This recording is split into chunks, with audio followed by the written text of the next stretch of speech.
உங்களுக்கான ஒரு இயக்கம் உருவாகும், உங்களுக்கான ஒரு செயல்பாடு உருவாகும். 21 வெற்றிலை எப்படி இருக்குன்னா சும்மா ஓட்டல் உடசல் இப்படிலாம் இருக்கக்கூடாது. நீங்கள் உங்களுக்கு சாப்பாடுக்கு இலை போட்டால் என்ன பண்ணுவீங்க? பார்ப்பீங்களா, எடுத்து பார்ப்பீங்களா, இலை நல்லா இருக்கா, ஓட்டை இருக்கா, அழுக்கு இருக்கான்னு பார்ப்பீங்களா?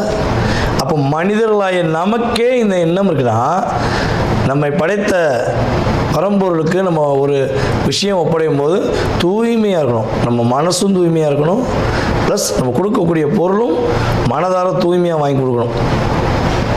அப்படிப்பட்ட வெற்றிலை 21 வெற்றிலையை மஞ்சள் நூல் எதுக்கு?